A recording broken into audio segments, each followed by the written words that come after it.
اس مسجد کی بنیاد رکھتے ہوئے ڈاکٹر قاسم رحمہ اللہ نے سوچا تھا کہ اتنا بڑا مرکز بن جائے گا، جمع غفیر ہوگا، لوگ ہوں گے، بنیاد رکھی۔ آپ مجھے بتائیے تا قیامت صدقہ جاریہ ہے یا نہیں ان کے لیے؟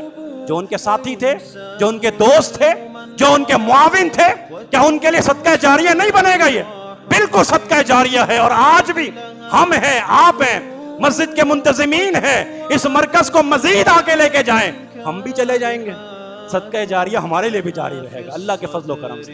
یاد رکھیے، عزتیں، رتبے، بلندیاں، شان و شوکت، یہ سارے معاملات اللہ کے ہاں مقام اور مرتبہ صرف اور صرف اللہ کے گھر کی وجہ سے۔ مسجد کے منتظم، مسجد کے صدر، ان کا مقام مرتبہ کیا ہے؟ یہ معمولی باتیں نہیں ہیں بھائیوں اور دوستوں۔ اللہ جن سے محبت کرتا ہے اللہ ان کو یہ مقام دیتا ہے، اور سب سے بڑھ کر اللہ محبت کس سے کرتے ہیں؟ اپنے انبیاء اور رسول سے کرتے ہیں۔ دی یا نہیں دی ابراہیم علیہ السلام کو ذمہ داری؟ بناؤ بیت اللہ، بناؤ ہمارا گھر۔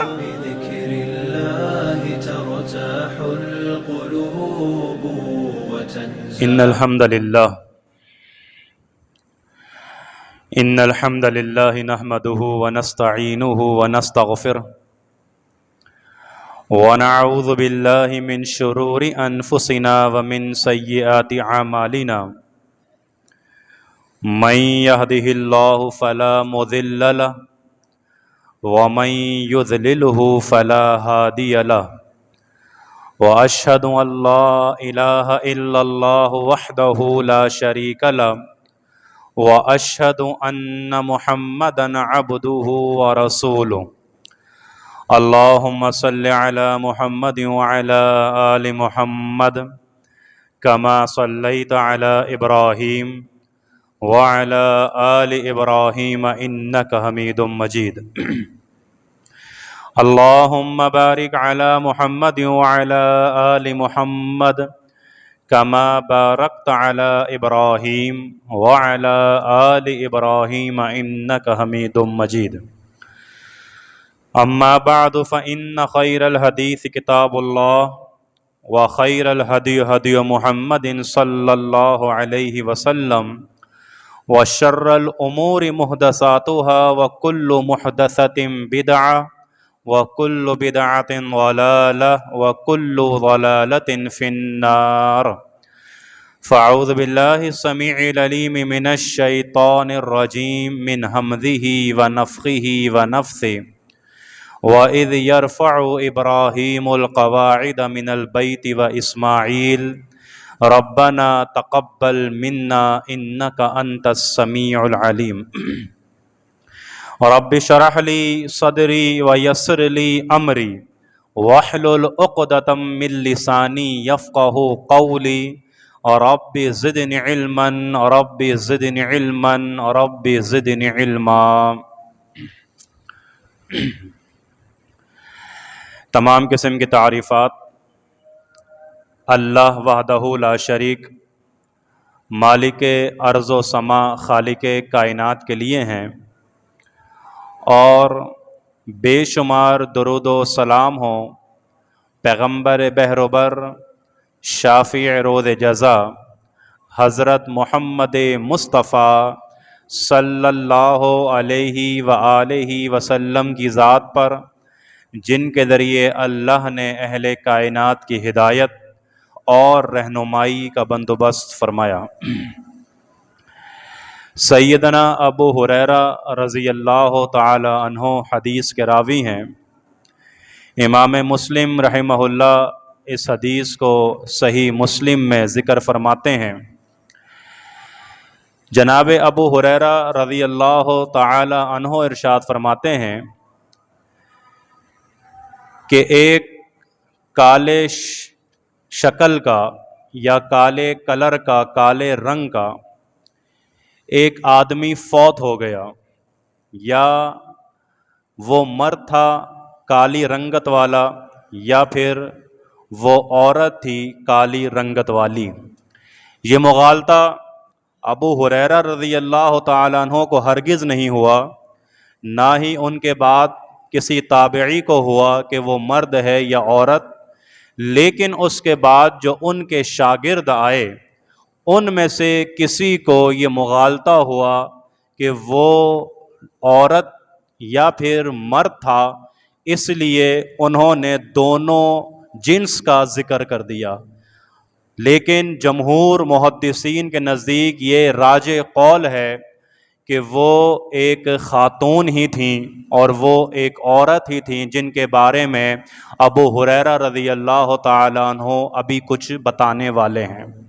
تو ابو ہریرہ فرماتے ہیں رضی اللہ تعالیٰ عنہ کہ وہ کالی رنگت کی عورت یا پھر وہ کالی رنگت کا مرد فوت ہو گیا اور رات کے اندھیرے میں فوت ہوا، رات کے اندھیرے میں اس کا انتقال ہوا، تو ہم نے نبی رحمت صلی اللہ علیہ وآلہ وسلم کو بتانا ضروری نہیں سمجھا، اور ہم نے اس مرد یا پھر اس عورت کو ایک معمولی انسان سمجھ کر جنازہ پڑھا، اور جنازہ پڑھ کر ہم نے اس کی تدفین کر دی۔ لیکن یہ عورت اور یہ مرد وہ کون تھے، ان کا کام کیا تھا؟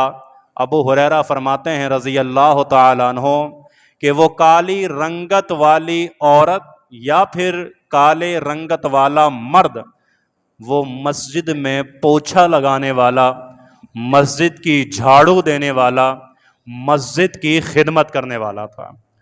ہم نے یہ سوچا کہ یہ ایک معمولی کام ہے اور یہ ایک معمولی انسان ہے تو یہ مسلمان، ظاہر ہے اس کا اللہ کے گھر کے ساتھ تعلق ہے، لیکن اللہ کے نبی علیہ الصلاۃ والسلام کو اس رات کے پہر میں بیدار کرنے کی یا ان کو زحمت دینے کی کیا ضرورت ہے؟ ہم موجود ہیں، ہم خود ہی اس کا جنازہ پڑھتے ہیں اور تدفین کے لیے بھی اس کو لے جاتے ہیں۔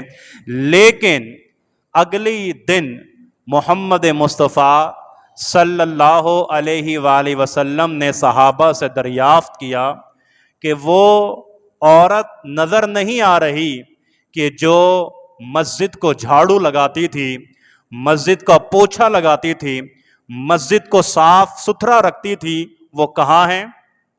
معلوم یہ ہوا کہ صحابہ کرام رضوان اللہ علیہ مجمعین نے جب نبی رحمت صلی اللہ علیہ وسلم کو بتایا کہ اللہ کے رسول وہ عورت تو انتقال کر گئی، وہ عورت تو فوت ہو گئی، اور ہم نے اس کا جنازہ پڑھ کر اس کی تدفین بھی کر دی ہے، تو نبی رحمت صلی اللہ علیہ وآلہ وسلم کی زبان نبوت سے جو جملے نکلے وہ اس بات کا ثبوت ہے کہ مسجد کی صفائی ستھرائی کرنے والا، مسجد کا خیال کرنے والا، مسجد کی چوکیداری کرنے والا، مسجد کی خدمت کرنے والا، مسجد کے انتظام اور انصرام کو سنبھالنے والا اللہ اور اس کے رسول کے نزدیک کتنے محبوب ہیں۔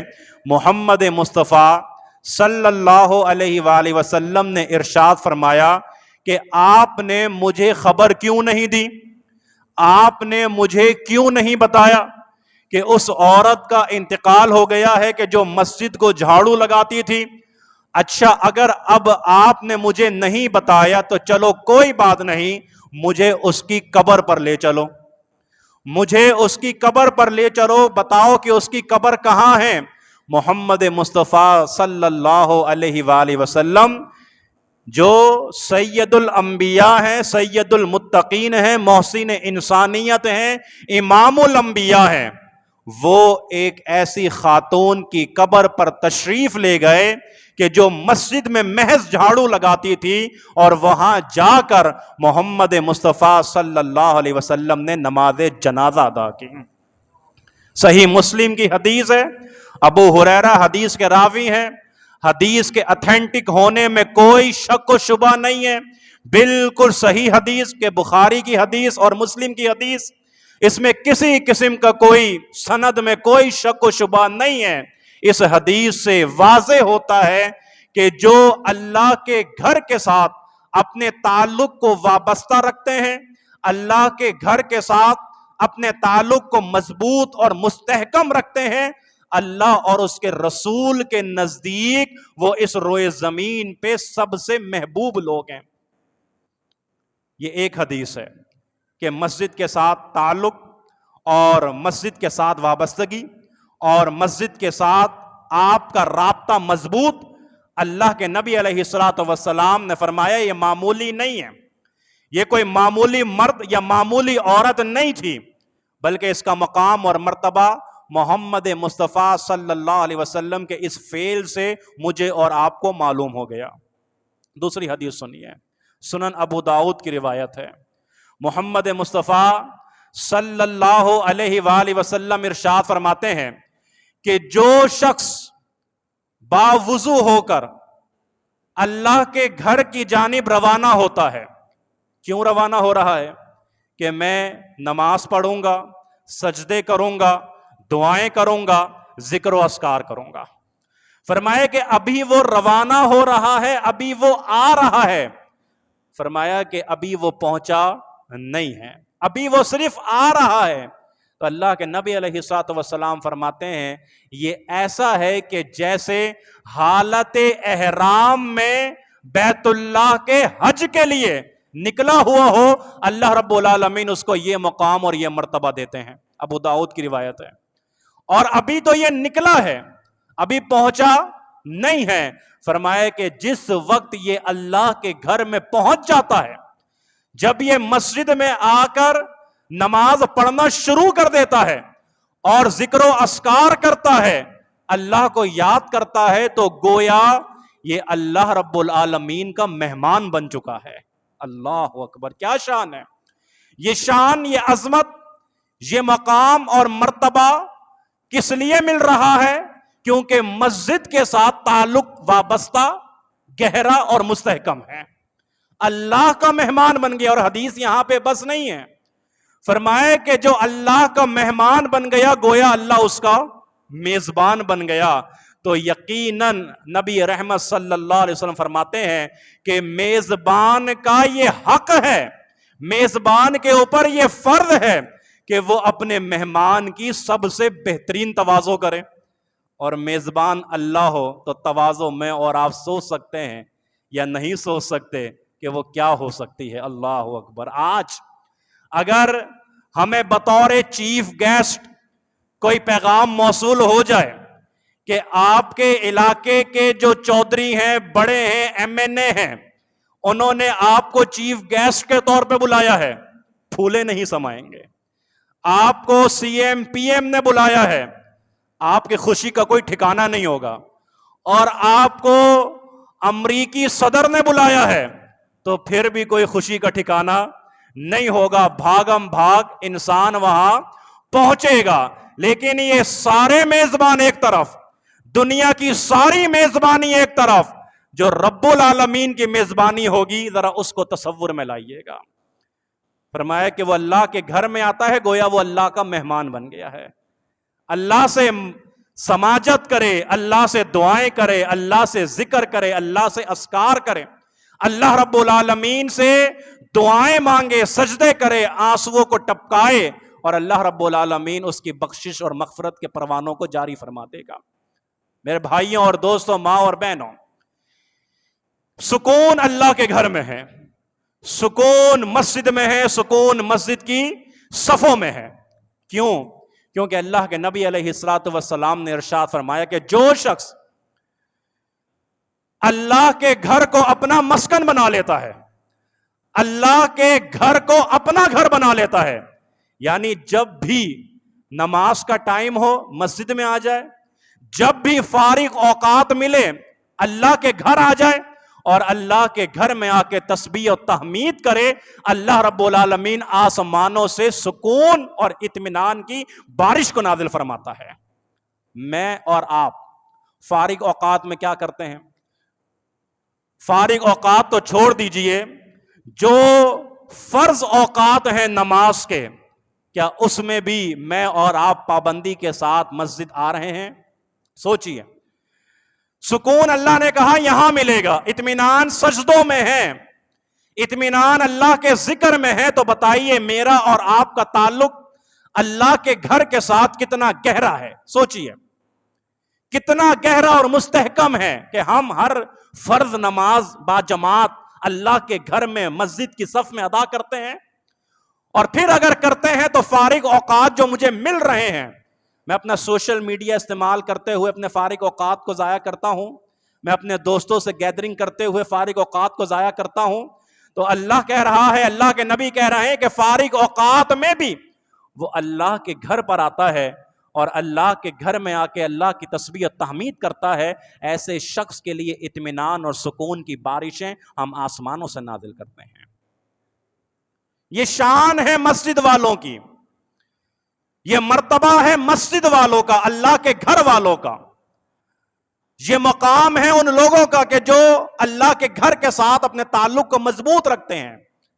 ایک اور حدیث سن لیجئے، ایمان کی حلاوت کے لیے، ایمان کی مٹھاس اور چاشنی کے لیے محمد مصطفیٰ صلی اللہ علیہ وآلہ وسلم نے ارشاد فرمایا کہ جو لوگ مسجد میں پابندی سے نماز پڑھنے کے لیے آتے ہیں، جو لوگ پابندی کے ساتھ اللہ کے گھر میں اپنی حاضری کو یقینی بناتے ہیں، کسی وجہ سے، یا تو سفر کی وجہ سے، یا پھر بیماری کی وجہ سے، کوئی شرعی عذر کی وجہ سے، اب وہ مسجد نہیں آ رہا، فرمایا کہ مستقل اللہ کے گھر میں حاضری دینے والے یہ مسجد کی میخیں ہیں، یہ مسجد کے کھوٹے ہیں کہ جن کو زمین میں گاڑ دیا گیا ہے، اور ایسا گاڑ دیا گیا ہے کہ کوئی نکالنے والا ان کو نکالنے کی جرات نہیں کر سکتا، لیکن یہ ابھی مسجد میں نظر نہیں آ رہا ہے۔ آپ سے ہو سکتا ہے ایک دو مرتبہ کوئی پوچھ لے کہ فلاں نمازی صف میں موجود ہوتا تھا، آج کل نظر نہیں آ رہا، کہاں ہے؟ پتا چلے کہ وہ بیمار ہے تو آپ اس کی تیمارداری کی تشریف لے جائیں گے اور جا کر دعائیں دیں گے اور واپس آ جائیں گے، لیکن اس کا مقام اور مرتبہ تو اس سے بھی اونچا ہے۔ فرمائے وہ اس لیے اونچا ہے کہ یہ مستقل مسجد کا نمازی اور مستقل مسجد میں حاضری لگانے والا انسان پوچھیں نہ پوچھیں، اس کے جیسی مخلوق اس کے بارے میں دریافت کرے یا نہ کرے، اللہ کے رحمت کے فرشتے اس کے بارے میں دریافت کرتے ہیں۔ کہاں ہیں یہ نظر نہیں آ رہا، یہ کہاں ہے؟ پوچھتے ہیں اللہ رب العالمین سے کہ اللہ تیرے گھر میں حاضری لگانے والا، تیرے گھر میں سجدے کرنے والا، تیرے گھر کی پہلی صف میں باجماعت تکبیر اولا سے نماز پڑھنے والا، اللہ یہ نظر نہیں آ رہا، کہاں ہے؟ پتہ اگر چلے کہ یہ سفر کے لیے روانہ ہو چکا ہے، دوسرے شہر گیا ہوا ہے، بزنس ہے، کاروبار ہے، مصروفیات ہیں، جا سکتا ہے، تو فرشتے اس کے کاروبار میں رحمتوں اور برکتوں کی دعائیں کیا کرتے ہیں۔ اللہ اکبر، یہ اعزاز ہے مسجد سے اپنے تعلق کو مضبوط کرنے کا۔ ہم جیسے دعا کریں ایک الگ بات ہے، لیکن اللہ کی رحمت کے فرشتے دعائیں کریں کہ اللہ یہ سفر میں ہے، اس کے سفر میں آسانی پیدا فرما دینا، اللہ یہ کاروبار کے لیے گیا ہے، اس کے کاروبار میں برکتیں کا نزول فرما دینا۔ اور اگر پتا چلے کہ یہ کون ہے، یہ بیمار ہے، میں جاتا ہوں، آپ جاتے ہیں تیمارداری کے لیے، لیکن اللہ کے نبی فرماتے ہیں کہ یہ مسجد والوں کی شان ہے کہ رحمت کے فرشتے اس کے گھر پر جاتے ہیں اور جا کر اس کی تیمارداری کرتے ہیں اور اس کی صحت یابی کے لیے اللہ سے دعائیں کیا کرتے ہیں۔ بتائیے یہ مقام، یہ مرتبہ، یہ عزت اور یہ رتبہ کیوں ملا؟ اللہ کے گھر کی وجہ سے۔ شان اور شوکت کیوں مل رہی ہے؟ اللہ کے گھر کی وجہ سے۔ عزت اور رتبوں میں اضافہ کیوں ہو رہا ہے؟ اللہ کے گھر کی وجہ سے۔ تو ان اللہ کے گھروں کو آباد کیجئے، گھروں کو آباد کیجئے، اور اس انداز سے آباد کیجئے کہ اس گھر کے علاوہ ہمیں کہیں سکون ہی نصیب نہ ہو، ہم جب یہاں آئیں اللہ کی طرف سے تسکین مل جائے۔ فرمایا، حدیث سن لیجئے، معروف حدیث ہے، محمد مصطفیٰ صلی اللہ علیہ وآلہ وسلم نے ارشاد فرمایا کہ جب کل قیامت کے دن کوئی سایہ نہ ہوگا اللہ کے عرش کے سائے کے علاوہ، 7 خوش نصیب لوگ اللہ کے عرش کے سائے کے نیچے ہوں گے۔ اللہ ہم سب کو وہاں جگہ عطا فرمائے۔ 7 خوش نصیب قسم کے لوگ، اس میں سے پہلا شخص کون ہے؟ اللہ اکبر، سن لیجئے، اللہ کے نبی علیہ الصلوۃ والسلام نے کافی لوگوں کا ذکر کیا، اس میں سے ایک شخص وہ ہے کہ جس کا دل اللہ کے گھر کے ساتھ اٹکا ہوا ہے۔ اللہ کے گھر کے ساتھ لگا ہوا ہے، اس کے کان اسپیکر کی طرف متوجہ ہیں کہ کعبہ اذان کی آواز آئے، یا پھر اس کی آنکھیں گھڑی کی سوئیوں کی طرف ہے کہ کب نماز کا ٹائم ہو اور میں اللہ کے گھر کی طرف لپکوں، اللہ کے گھر کی طرف دوڑوں۔ فرمایا ایسا خوش نصیب شخص ہے کہ کل قیامت کے دن اللہ کے عرش کے سائے کے نیچے ہوگا۔ آج آپ بہت خوبصورت لباس پہن کے، بہت خوبصورت لباس زیب تن کر کے، بہترین قسم کا پرفیوم لگا کے، زبردست قسم کی گاڑی میں بیٹھ کے، ایئر کنڈیشن اس گاڑی میں آن کر کے آپ اپنے لگژری آفس جائیں، فیکٹری جائیں، کارخانے جائیں، فرشتوں کو کوئی بھی آپ سے غرض نہیں آپ کہاں جا رہے ہو، کوئی غرض نہیں۔ آپ نے بہت اچھا لباس زیب تن کیا ہوا ہے، آپ نے خوبصورت قسم کے جوتے پہنے ہوئے ہیں، لیکن آپ کہاں جا رہے ہیں؟ بزنس، کاروبار، فیکٹری، ملازمت، آفس، فرشتوں کو کوئی غرض نہیں ہے۔ لیکن آپ ایک معمولی سا لباس پہن کے اور سر پہ جالی والی ٹوپی لگا کے اور آپ معمولی چپل پہن کے اگر باوضو ہو کر اللہ کے گھر کی طرف لپکتے ہیں، چلتے ہیں، تو فرشتے آپ کے قدموں کو گن رہے ہیں۔ اللہ اکبر، اللہ اکبر، سبحان اللہ و بحمدہ، سبحان اللہ العظیم۔ فرشتے آپ کے قدموں کو لکھ رہے ہیں اور ان قدموں کے بدلے میں اللہ رب العالمین آپ کی نیکیوں میں اضافہ کر رہا ہے، آپ کے درجات میں اضافہ کر رہا ہے۔ کیوں؟ کیونکہ آپ اللہ کے گھر کی طرف آ رہے ہیں۔ کیوں؟ کیونکہ آپ مسجد کی طرف آ رہے ہیں۔ اور سن لیجئے، قرآن کہتا ہے کہ اِنَّا نَحْنُ نُحْيِي الْمَوْتَى وَنَكْتُبُ مَا قَدَّمُوا وَآثَارَهُمْ وَكُلَّ شَيْءٍ أَحْصَيْنَاهُ فِي إِمَامٍ مُبِينٍ۔ بے شک ہم ہیں کہ جو مردوں کو زندگی بخشتے ہیں، ہم ہیں کہ جو بنجر زمین کو زرخیز کرتے ہیں، اور وَنَكْتُبُ مَا قَدَّمُوا وَآثَارَهُمْ۔ تم بھول جاؤ اپنی نیکیوں کو، تمہیں یاد نہیں رہے کہ تم نے کتنے قدم اٹھائے، تمہیں معلوم نہیں کہ تم اللہ کے گھر کی طرف چلے تو تمہارے قدموں کی کاؤنٹنگ کتنی ہے، تمہیں نہیں یاد۔ تم تبلیغ کے لیے گئے، تمہیں نہیں معلوم کہ تمہارے قدموں کی کاؤنٹنگ کتنی ہے، تمہیں نہیں معلوم۔ تم کسی کی اصلاح کے لیے گئے، تم نیکی کے کام کے لیے چل کے گئے، تمہیں نہیں معلوم کہ میں نے کتنے قدموں کو اٹھایا۔ لیکن اللہ فرماتا ہے وَنَكْتُبُ مَا قَدَّمُوا وَآثَارَهُمْ۔ یہ تو ہم ہیں کہ جو ہم تمہارے قدردان ہیں، تمہاری نیکیوں کی قدر کرتے ہیں، تمہارے ایک ایک قدم کو ہم نے لکھا ہوا ہے، ہم نے لکھا ہوا ہے، ہم نے درج کیا ہوا ہے۔ ہم تمہیں دکھائیں گے، ہم تمہیں بتائیں گے کہ یہ ہے تمہاری نیکیاں۔ اللہ اکبر۔ فرمایا کہ یہ ساری عظمت، یہ ساری شان و شوکت اور سارا مرتبہ اللہ کے گھر والوں کے لیے ہے، مسجد والوں کے لیے ہے۔ بڑی تعظیم ہے میرے بھائیوں اور دوستوں۔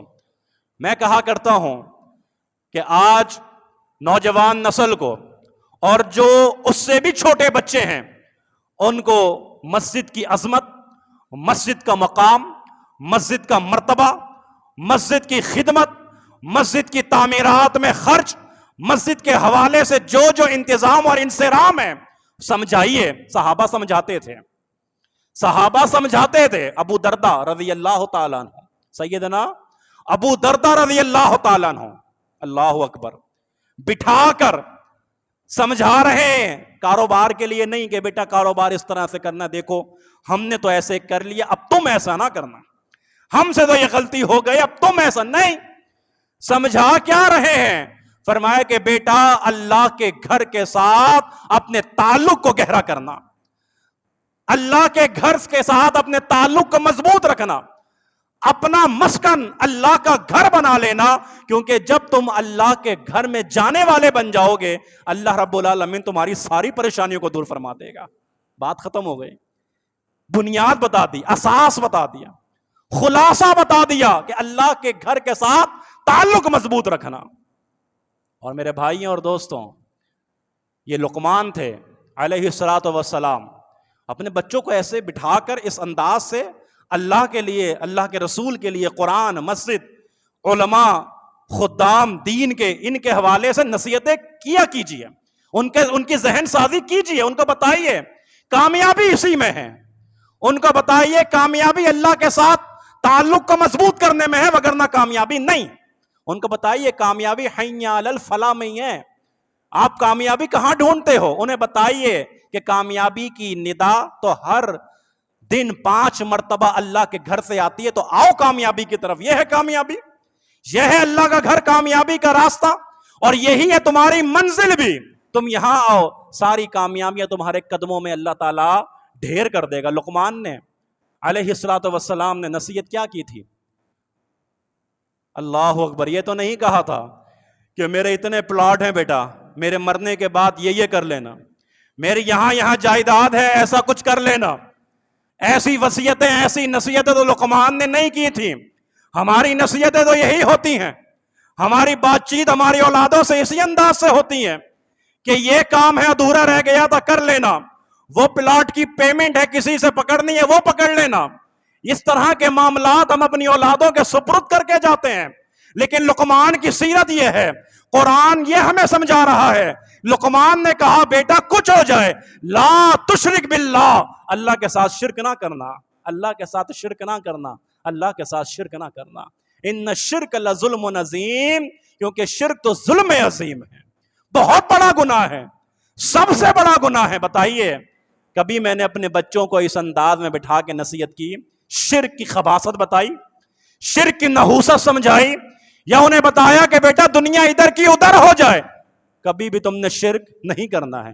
غیر اللہ مدد کے نعرے تم نے نہیں لگانے ہیں، آسمان پھٹ پڑے غیر اللہ مدد کا نعرہ نہیں لگاؤں گا، زمین کا سینہ شق ہو جائے غیر اللہ مدد کا نعرہ نہیں لگاؤں گا، مجھے گولی مار دی جائے غیر اللہ مدد کا نعرہ نہیں لگانا، گولا مار دیا جائے غیر اللہ مدد کا نعرہ نہیں لگانا، جلا دیا جائے، دھسا دیا جائے، پتھر مارے جائے، گالیاں دی جائے، برا بھلا کہا جائے، چاہے کوئی نام رکھے جائیں، غیر اللہ مدد کا نعرہ ہرگز نہیں لگانا۔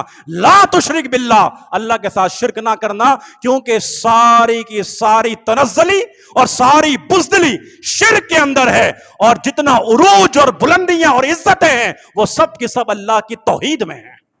سمجھائیے، اور توحید کہاں سے ملے گی آپ کو؟ یہاں سے ملے گی، توحید قرآن سے ملے، توحید یہاں سے، وَأَنَّ الْمَسَاجِدَ لِلَّهِ فَلَا تَدْعُوا مَعَ اللَّهِ أَحَدًا، یہ مساجد تو اللہ کے گھر ہیں، ان میں اللہ کے علاوہ کسی دوسرے کو مت پکارنا، توحید یہاں سے ملے گی۔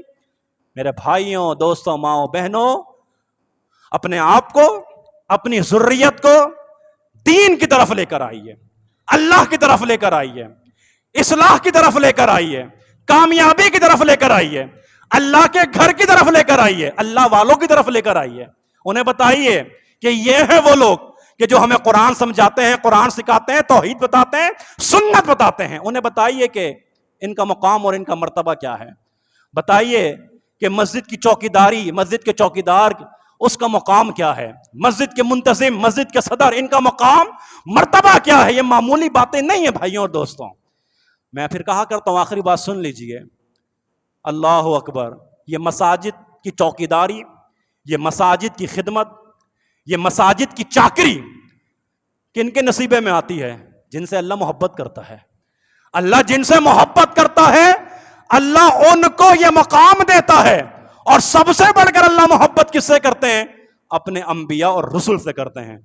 دی یا نہیں دی ابراہیم علیہ السلام کو ذمہ داری، بناؤ بیت اللہ، بناؤ ہمارا گھر۔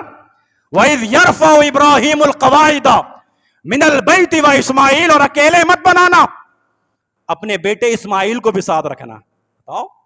اپنے بیٹے اسماعیل کو بھی ساتھ رکھنا۔ ہمارے گھر کی بنیادوں کو اٹھاؤ، ہمارے گھر کی بنیادیں اٹھاؤ، اور دعا کرو، ربنا تقبل منا انک انت السمیع العلیم۔ محمد مصطفیٰ صلی اللہ علیہ وسلم ابھی مدینہ نہیں پہنچے، لیکن اس سے پہلے ہی ایک مسجد کی بنیاد رکھ دی، مسجد قباء۔ اللہ اکبر۔ مدینہ پہنچنے کے بعد سب سے پہلا کام، اللہ کے گھر کی بنیاد، مسجد نبوی۔ اور پھر صحابہ کا جوش و خروش ایسا تھا اللہ اکبر. کوئی ایک صحابی اینٹیں اٹھا رہا ہے, کوئی ایک اور دیگر سامان اٹھا کے لا رہا ہے. محمد مصطفیٰ نے محبت کے ساتھ دیکھا ان لوگوں کو صلی اللہ علیہ وسلم. اللہ کے نبی نے بڑی محبت کے ساتھ صحابہ پر نظر ڈالی, اور جو مٹی ان کی داڑھی یا پھر ان کے کپڑوں پہ لگ رہی تھی, میرے نبی صلی اللہ علیہ وسلم محبت کے ساتھ اس کو صاف فرما رہے تھے, کیونکہ اللہ کے نبی کو معلوم ہے, اللہ رب العالمین نے بتایا ہے کہ یہ مسجد کی تعمیر, مسجد کو بنانا, مسجد کی خدمت کرنا, یہ کتنا اونچا درجے کا کام ہے. اللہ نے اپنے جد الانبیاء پیغمبر ابراہیم کو کہا مزدوری کرو, مزدوری کرو, مستری بن جاؤ, اور اپنے بیٹے کو اپنے ساتھ ملاؤ تاکہ وہ اینٹیں تمہیں اٹھا کے لا کے دے, اور ساتھ میں دعائیں کرتے رہو, اللہ اخلاص پیدا فرما, اللہ نیت خالص کر دے, اللہ نام و نمود و نمائش سے محفوظ فرما, اللہ تیرے لیے کر رہے ہیں, اللہ تو قبول فرما, دنیا میں بھی کامیاب کر, آخرت میں بھی کامیاب کر. میرے بھائیوں, یہ جو اب جگہ جگہ پہ مسجدیں بن رہی ہیں نا, اور بننی چاہیے, میں کہتا ہوں بننی چاہیے, یہ آپ یہ نہ سوچیں کہ یہاں کون آئے گا. اس مسجد کی بنیاد رکھتے ہوئے ڈاکٹر قاسم رحمہ اللہ نے سوچا تھا کہ اتنا بڑا مرکز بن جائے گا, جمع غفیر ہوگا, لوگ ہوں گے, بنیاد رکھی. آپ مجھے بتائیے تا قیامت صدقہ جاریہ ہے یا نہیں ان کے لیے؟ جو ان کے ساتھی تھے, جو ان کے دوست تھے, جو ان کے معاون تھے, کیا ان کے لیے صدقہ جاریہ نہیں بنے گا؟ یہ بالکل صدقہ جاریہ ہے. اور آج بھی ہم ہیں, آپ ہیں, مسجد کے منتظمین ہیں, اس مرکز کو مزید آگے لے کے جائیں, ہم بھی چلے جائیں گے, صدقہ جاریہ ہمارے لیے بھی جاری رہے گا اللہ کے فضل و کرم سے. یاد رکھیے, عزتیں, رتبے, بلندیاں, شان و شوکت, یہ سارے معاملات اللہ کے ہاں مقام اور مرتبہ صرف اور صرف اللہ کے گھر کی وجہ سے. آج آپ علماء کی عزت کرتے ہیں, کیوں کرتے ہیں؟ اللہ کا قرآن ہے ان کے پاس. آپ علماء کو دعوت پہ بلاتے ہیں, ان کے ساتھ محبت سے پیش آتے ہیں, کیوں؟ کیونکہ ممبر و محراب کے وارث ہیں, مسلوں کے وارث ہیں, کھڑے ہوتے ہیں, اللہ کا قرآن سناتے ہیں, احادیث نبی صلی اللہ علیہ وسلم سناتے ہیں, اس لیے آپ محبت کرتے ہیں. تو یہ محبت ہے پھر اللہ ڈالتا ہے دلوں میں, پھر یہ اللہ ڈالتا ہے محبت دلوں میں. اللہ اکبر. ورنہ وہ بھی ہماری طرح ایک معمولی شخص ہی ہیں, لیکن اللہ کے قرآن نے ان کو اونچا کر دیا, اللہ کے گھر کے ساتھ تعلق مضبوط کیا, اللہ نے لوگوں کے دلوں میں محبتوں کو ڈال دیا. ہاں, اخلاص ضروری ہے, نیت کا خالص ہونا ضروری ہے. میرے بھائی اور دوستوں, میں بتانا یہ بھی چاہتا تھا, آج وقت بہت تیزی کے ساتھ گزر گیا, میں بتانا یہ بھی چاہتا تھا کہ دیکھیے, اگر اللہ کے گھر کے ساتھ ہمارا تعلق مضبوط ہوتا ہے نا, اور ہم اللہ کے گھر کے چوکیدار بن جاتے ہیں, اللہ نے وطن عزیز پاکستان کو یہ مقام دیا نا کہ وہ حرمین کے تحفظ کے لیے الحمدللہ اللہ رب العالمین نے جس کو سلیکٹ کیا, وہ پاکستان کی مسلح افواج کہ حرمین کے تحفظ کے لیے آپ نے آگے بڑھنا ہے, بیت اللہ شریف کے تحفظ کے لیے آپ نے آگے بڑھنا ہے, دفاع حرمین کا آپ نے کرنا ہے. ابھی صرف یہ معاملہ طے ہوا, آپ دیکھیے پوری دنیا میں وطن عزیز پاکستان زندہ باد کے نعرے لگ رہے ہیں کہ نہیں لگ رہے ہیں. یہ مقام اور مرتبہ ملتا ہے اللہ کے گھروں کی خدمت کی وجہ سے. لإیلاف قریش ایلافہم رحلۃ الشتاء والصیف, اللہ نے کہا یہ قریشیوں کے لیے عزت ہے کہ یہ جاڑے میں بھی کاروبار کریں اور یہ گرمی میں بھی کاروبار کریں, ان کو کوئی روکنے ٹوکنے والا نہیں. اللہ کیوں نہیں ہے؟ فرمایا وہ اس لیے کہ یہ امن والے شہر مکے میں رہتے ہیں, یہ بیت اللہ کے خادم ہیں, یہ بیت اللہ کے پڑوسی ہیں, اس لیے ان کو کوئی روک ٹوک نہیں ہے. یہ مقام اور مرتبہ کیوں ملا تھا ان کو؟ پڑھیے سورہ قریش. پھر ہاں اللہ نے کہا کہ جب یہ مقام اور مرتبہ تمہیں ملا تو فَلْيَعْبُدُوا رَبَّ هَذَا الْبَيْتِ, اب اس گھر کے رب کی عبادت کرنی ہے. اور وہ کون ہے؟ وہ رب العالمین ہے, وہ رب العالمین ہے. الذی اطعمہم من جوع, عبادت تم کرو گے اللہ کے گھر کی, اللہ کی عبادت تم کرو گے, تحفظ اللہ کے گھر کا تم کرو گے. تم بھوکے ہو, کھانا ہم تمہیں کھلائیں گے, کوئی بات نہیں. اگر آج کھانا کم ہے وطن عزیز پاکستان میں, مسائل زیادہ ہیں, کوئی بات نہیں. اللہ اکبر. وہ کہنے والے نے کہا نا کہ آندھی آئے, یا وہ معاملہ جو مزید شعروں کی صورت میں ہے, فرمایا کہ کہنے والے نے کہا کہ موج بڑھے یا آندھی آئے, دیا جلائے رکھنا, گھر کے خاطر 100 دکھ جھیلیں. گھر تو آخر اپنا ہے نا, آزادی سے سانس تو لے رہے ہیں, اللہ کے فضل و کرم سے وطن عزیز پاکستان کو اللہ رب العالمین نے مقام دیا، مرتبہ دیا، عزت و رتبہ دیا کہ عالمی سطح کے فیصلے اللہ کے فضل و کرم سے پاکستان میں ہو رہے ہیں۔ یہ عزتیں، یہ رتبے، پاکستان ہماری آن بھی ہے، پاکستان ہماری شان بھی ہے۔ سدا سلامت پاکستان، اور تا قیامت انشاءاللہ پاکستان، انشاءاللہ امت کی قیادت بھی ہمارا وطن عزیز پاکستان ہی کرے گا اللہ کے فضل و کرم سے۔ دعائیں کریں، خیر کی دعائیں کریں، برکتوں کی دعائیں کریں، رحمتوں کی دعائیں کریں، تو یہ عزتیں اور یہ رتبے اور یہ بلندیاں بیت اللہ کی خدمت اور بیت اللہ کے تحفظ اور حرمین کے تحفظ کی وجہ سے اللہ کے فضل و کرم سے پاکستان کے حصے میں آئی ہیں۔ اللہ سے دعا ہے اللہ ہم سب کو بھی پکا سچا مسلمان بنائے، پکا سچا محب وطن بنائے، اور اللہ رب العالمین میرے ملک کو الحمدللہ اللہ سے دعا کریں کہ اللہ رب العالمین ناپاک عزائم سے محفوظ رکھے۔ میلی آنکھیں جو پاکستان کی طرف دیکھ رہی ہیں، وہ خارجی دشمن ہوں یا داخلی ہوں، وہ باہر کے ہوں یا اندر کے ہوں، اللہ رب العالمین ہر طرح کے دشمنوں سے وطن عزیز پاکستان کو محفوظ فرمائے۔ اللہ میری ذریت کو بھی یہ توفیق دے کہ وہ اللہ والے بن جائیں، اللہ کے گھر والے بن جائیں، اللہ کے قرآن والے بن جائیں، اللہ کے رسول والے بن جائیں، اللہ والے بن جائیں، تاکہ ہماری جو آگے کی ذریت آ رہی ہے، نسل آ رہی ہے، اللہ رب العالمین اس کا حامی و ناصر ہو جائے، اللہ کی تائید، اللہ کی مدد اور اللہ کی نصرت اس کے ساتھ شامل حال ہو جائے۔ اللہ سے دعا ہے یا اللہ جب تک زندہ ہیں اللہ اسلام پہ زندہ رکھنا، یا اللہ جب وقت موت آئے تو یا اللہ شہادت کی موت عطا فرمانا۔ وآخر دعواہم ان الحمدللہ رب العالمین۔